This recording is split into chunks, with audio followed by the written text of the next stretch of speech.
everyone, Josh12 back again with another video. Yes, I am back with another episode of Josh12 Late Reviews. Yes, I know it's become a common theme on my channel where I continuously come late with trending topics, or at least what I consider to be trending topics that I'm interested in actually talking about on my channel. And that's become a common theme on my channel where I'm late to the party when it comes to these things. I feel like my life as a YouTuber as of late for the things I feel like I want to talk about is kind of like that. If you ever watched the cartoon series Ed, and Eddy, there's a specific episode back in the old days where Ed, and Eddy were obsessed with the new fads because the cul-de-sac kids were into the new trending fads. And every time Ed, and Eddy tried to get into the next fad, the cul-de-sac kids were into the next fad. And the point of the episode was basically they were just never up to speed with the next trending trend that the kids were into. And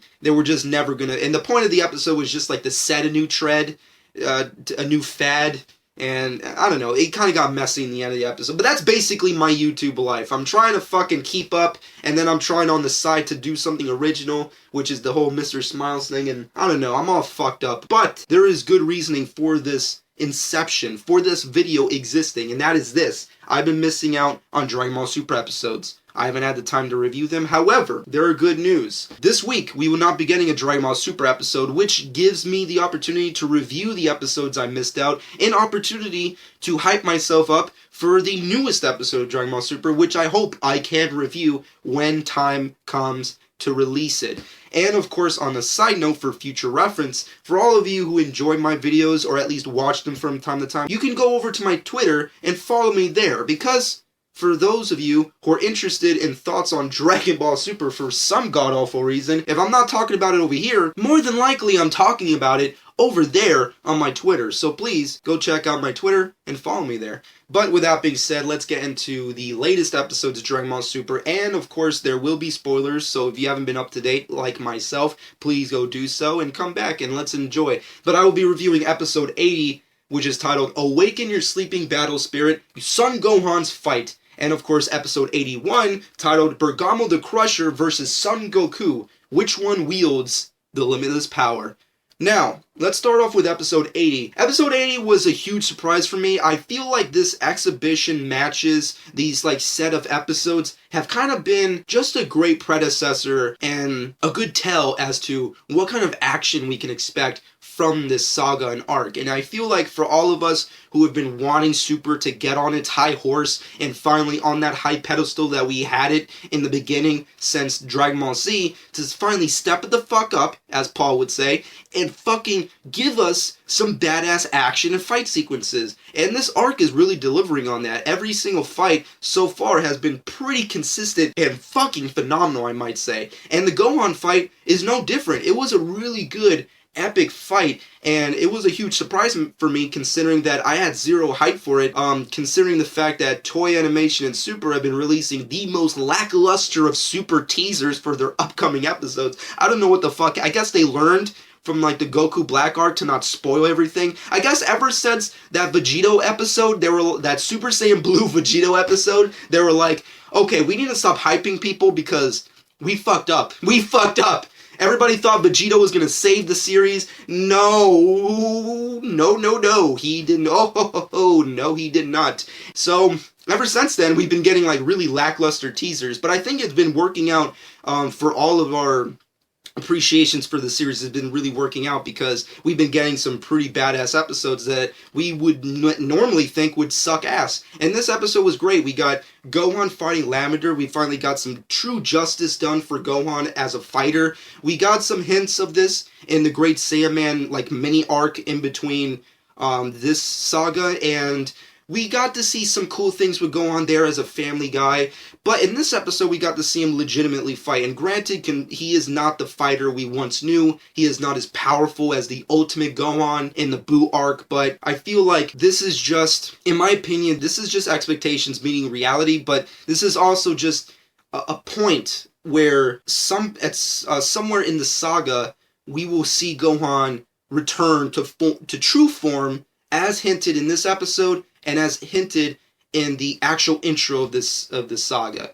we will see Ultimate Gohan once again, hopefully, and we will see Gohan truly be a great fighter again. And I feel like that would be kind of like the great pull from this saga. I know a lot of people have various expectations for what this saga can bring. For me, all I can really say is if it can do one true thing, which is bring Gohan back from the brink of obscurity and irrelevance, then this saga's done its job. But we did get some story progression in this episode where we got the Grand Priest after Gohan's fight pretty much announcing some various rules for the Tournament of Power. And basically what that means is that essentially universes 1, 5, 8, and 12 will be exempt from the universes that will be destroyed in the tournament. And on top of that, every single universe is essentially has been, I guess, been leveled up on their mortality, on their mortal levels. So the basic premise of Universe 1, 5, and 8, and 12 being exempt from the erasing of all these crazy universes of the Tournament of Power, basically because they had high mortal levels. For me, what I take away from that is essentially that the Omni Kings, the Xenosamas, via Grand Priest, of course, are basically giving us the idea that the universes that are part of this tournament that will be erased are pretty much the bottom barrel of terrible people in existence, which I will get into, and I feel like there is some evidence that kind of confirms that in episode 81, which I'll talk about in a second. But overall, episode 80 was a great episode. I love the fight. It was definitely a different fight from the Majin Buu versus Basil stuff, but Gohan versus Lavender was cool. Lavender had some pretty interesting key attacks, and his little, poisoning of Gohan's body was interesting. And I feel like Gohan definitely he did the best he could, and he showed us that he still has some good fighting left in his fucking soul, in his spirit, and hopefully we do get to see some epic Gohan moments in the rest of this saga. And Gohan losing has to be the worst aspect of the episode. I feel like it's just a huge missed opportunity and just a big terrible decision on the Grand Priest and Xeno-sama's decision making of having Gohan lose and just making sure it was just a lose-lose. It was one of those things that's just stupid, and I feel like they just should have gave Gohan the win, but it is just a little exhibition matches. Also, on the side note, the whole Grand Priest announcing that Universe 1, 5, 8, and 12 kind of being not a part of this Tournament of Power thing kind of bugged me, because I really would have liked to seen those fighters go all out and actually care and give a shit about this tournament, but I guess it really doesn't matter.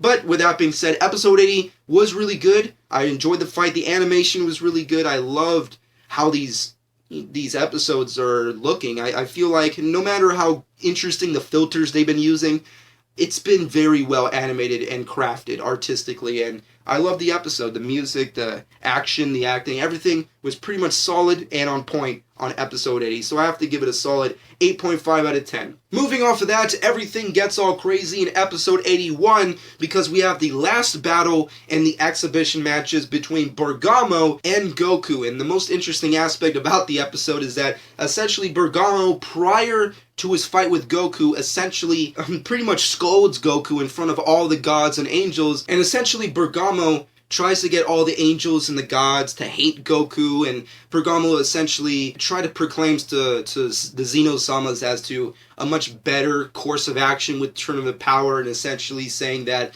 if he wins the fight, can you please take away the destroying and erasing all universes aspect of the tournament. Actually, they announce in the episode itself that if Bergamo wins his fight with Goku, and if Goku loses and takes the L, Bergamo will get his wish, and all the universes will be exempt from being erased. So it's kind of a great thing. However, this is where shit gets really crazy and wacky, because this is Goku we're talking about. Goku doesn't take L's, he doesn't take losses, unless he really knows deep down in his heart and soul that he can't win. More than likely, he's not giving up, and he's not fucking taking no L's. Which, of course, is the main problem with most people have with Goku with this arc, and kind of the main reason a lot of people are pissed off in the community right now, but we'll get to that in a sec as well. Overall, there is a interesting ultimatum that's made. Not only that Goku has to decide, Does he take the L and just lose just for the sake of having all universes live in this tournament? However, Grand Priest announces that the Xenosamas made a condition that if Goku does lose, however, if he's holding back at any point in the fight, all universes will be eliminated. So it's kind of a lose-lose scenario with Goku. So if Goku loses, he takes the L, which Goku hates, and he would compromise his I guess you can say, his fighting artistic integrity. And on top of that, if he loses by holding back any of his power and energy, basically all the universe will be destroyed. So essentially, the only way the universes cannot be destroyed is unless Bergamo just nearly destroys and dominates the fight with Goku, which, as we know, is not going to happen because Goku is the top fighter, the top tier character of the series, and it's going to be hard to fucking take him out. This whole ultimatum was interesting. I feel like it's the main thing that a lot of the Goku haters and just the people who are aggravated with this saga, specifically with Goku's character and actions, are missing, which is that there is a set ultimatum, but it is what it is. For me personally, I know a lot of people have been having problems with Goku. I myself have had problems with Goku, but in the last several episodes that we've learned various information about what the Xenosama's true, I guess, ulterior motives of this arc, it kind of makes Goku kind of feel like he's been used in this saga, and more or less it's not really his fault, and I don't really see anything wrong in Goku's actions. If there's anything that does bother me about Goku in these last several episodes, specifically in this one, which I'll talk more in depth in a second, is his nonchalant attitude. However, with that being said, Goku and Bergamo's fight was pretty epic, very well done. Bergamo has a very specific ability, which is his absorption of Goku's energy attacks, and with that, making Bergamo stronger and increasing his size, which is a very interesting aspect. It's something that various characters in Dragon Ball universe have used before and have done, but overall, Goku does inevitably get the upper hand by going and reprising the epicness of Super Saiyan Blue Kaioken, which is something that a lot of us have been wanting to see again because it's just so fucking epic and awesome, and I don't care what anybody says, but I'm gonna fucking say it and I'm gonna keep true to it. The Goku hit Super Saiyan Blue Kaioken moment is the true definitive ending of the Universe 6 tournament arc, and personally the highlight of Super, in my opinion. I love the Goku Black stuff and all that crazy shit between Vegeta and Trunks and Goku in that arc and what have you, and Beerus is always fun, and, you know, whatever. Seeing Frieza is always fun, I guess, but that moment is still the highlight of Super. I don't care, that's just me. That's just my subjective opinion. However, we do get to see a reprise. He beats the shit out of Bergamo. The conclusion is that Universe 7 wins the exhibition matches, and we get some new highlighted news over the Tournament of Power and how it will be working out and being established, the rules of said Tournament Power. The rules is thus: the format of said tournament will be a battle royale. Apparently, we will have 80 fighters as a whole from every single universe, and of course, they'll be fighting at once, and the only way to be victorious in said tournament is through ring outs. Essentially, the only way they could win is the last man standing. So essentially, Dragon Ball is taking its WWE connections a little too closely. I actually like that theory. I like the idea that they're cutting through the whole, one-on-one, and let's take our times with the fight. No, fuck that shit. Let's fucking go all out. Let's have an all-out war between these universes. I want to see fighters fight at the same time, and we're getting that in this Tournament of Power. It will also have very specific rules, which is you can't kill your opponents. Also, you can't fly outside of the ring, and basically the last man standing is declared the winner. So whichever fighter of said universe, or any number of fighters in said universe that are the last man standing, are essentially victorious in this tournament. So overall, I'm pretty much stoked on the rules and I feel like the whole flying outside the ring is a little too, it's a nitpick of the rules, but overall everything that's been stated with Tournament Power, I'm completely hyped and completely supportive over. I can't wait to see what goes down in the saga, but at the end of said saga, and after rules are announced, Toppo, Universe 11's Toppo, the mysterious fighter under the cloak that we've been seeing over these last couple of exhibition match episodes, we get to see appear and challenge Goku to a fight. And Goku being very, very unsatisfied, so to speak, with his short-lived fight with Bergamo, essentially agrees to fight Toppo, and that's pretty much the next episode we'll be getting. With Toppo essentially declares himself the top fighter of Universe 11. He's basically a freedom fighter or some kind of social justice warrior of Universe 11, and he's gonna fight Goku, who he thinks, in his opinion, could possibly be evil for starting this tournament. But I guess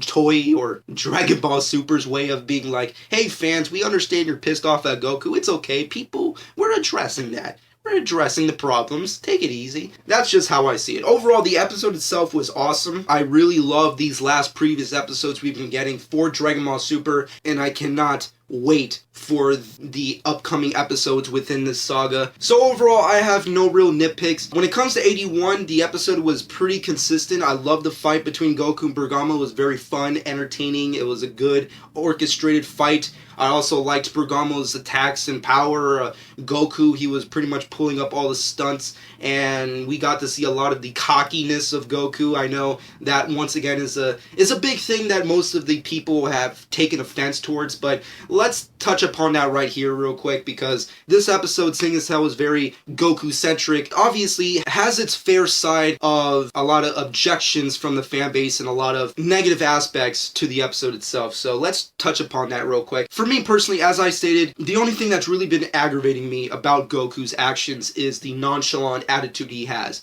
Everything else I don't have a problem with. I know a lot of people are not a fan of the cocky Goku. I know a lot of people are not a fan of the selfish Goku that we've been getting in Super, especially in this saga. It's nothing new. If you've read the manga, if you've watched the original anime and none of the English translations or the English interpretations of Goku, then this is really nothing new to Goku's character. I will admit, the stoic, epic, heroic, like goody-goody guy Goku that we got back in the day through like the Namek arc and taking on Frieza and trying to stop the Saiyans and trying to be the good guy and trying to give everybody a second chance and stuff. Of Z, I very much wish they can bring back, and I do reminisce and love and have a lot of nostalgia for, but at the same time, this is the new incarnation of Goku that we have to deal with, and for the most part, I haven't really had that big of a problem with. I did, at the beginning of this arc, did have a problem with the fact that Goku was not taking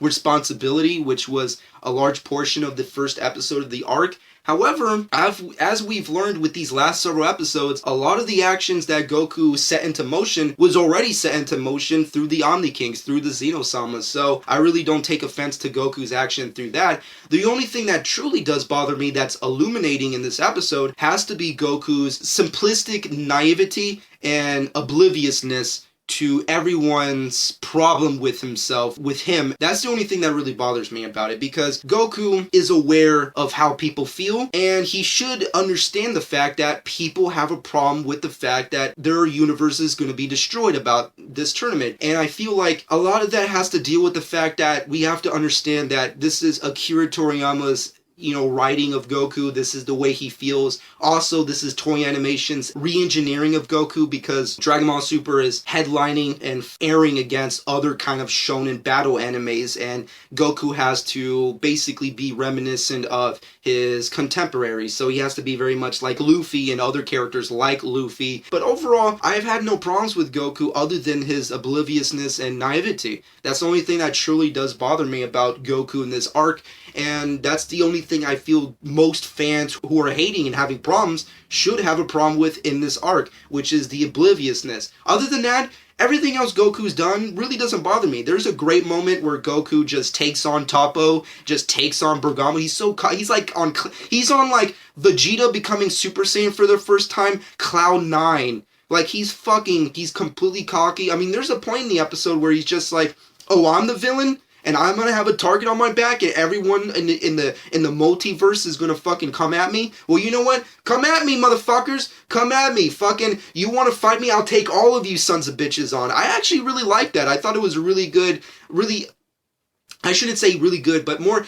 interesting aspect of Goku, and really interesting dialogue for Goku to say, because he doesn't normally say that a lot. He's not really that cocky. We do see Goku cocky a lot sometimes in Dragon Ball, sometimes in Dragon Ball Z, but in Super, it's completely to a new level, and I find it a very interesting aspect about his character, or lack thereof, I guess, which a lot of people nitpick as well. But that's an interesting thing. I mean, like, Goku's kind of like the guy that you know, who you hang out with, who's like really fucking has a specific temper, and like, when someone steps on his shoes, he like takes off his shirt and it's like, "What up, bro? You want to go? Let's fucking go, bro." You know, who knows what's going to happen. If this happens here... What's going to happen is somebody going to get pregnant. I'm in Texas, El Paso. We're going to break. Somebody going to get pregnant. I've been fired. Like, he's kind of... That's what Goku's kind of become in this series. He's just that kind of guy. And if you have any problems with that, I guess, you know what? Take it out with Toy. Take it out with Akira Toriyama. Akira Toriyama's the one who's pulling the strings, so... in writing, you know, the scripts. So let's talk to Akira. I feel like Akira Toriyama and with Super kind of feels like Stephen King in the sense of like when you go back and look at a lot of like Akira Toriyama's old interviews and stuff, and if you try to like get an interesting scope of how he sees the series and his characters, it's almost like he didn't like Goku being heroic, so in Super he's gonna make him like a selfish, cocky, you know, asshole. So, it's almost like the Stephen King syndrome or debacle, where Stephen King hated Stanley Kubrick for what he did in The Shining movie, which is stupid because The Shining movie is a fucking classic and fucking phenomenal film. So he decided to make The Shining miniseries, which is god-awful and stupid. Yeah, it's closer to the novel and shit, but it just sucks in comparison. And that's what Super is. It's like, Akira Toriyama hated the fact that all of us English speakers were like, we want Goku to be like the next Superman. And he hated that so much that he's like, we're gonna fucking not do that in Super. That's what I take from it. That's my perception of all this shit, so...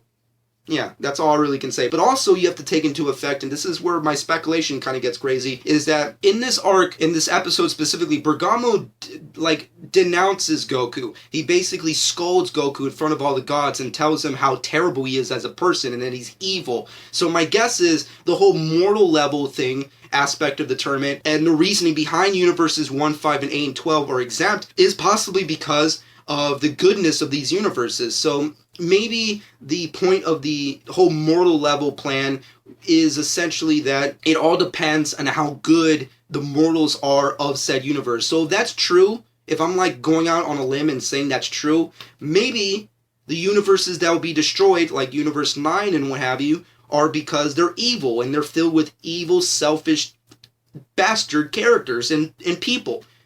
So that's what I take away from it. And granted, Universe 7 has a lot of that. Look at the characters that we love. Goku's selfish, Vegeta's kind of a jerk, Piccolo was evil at one, he was an evil reincarnation of his father. Look at Majin Buu, he's the perception of evil. You know, there's a lot of evil characters in Universe 7 too, so maybe the Xeno-sama's plan makes more sense when you think about it and speculate, but I don't know. There's yet to be confirmations on everything. We'll just have to take it as a grain of salt. But overall, 80, I loved it.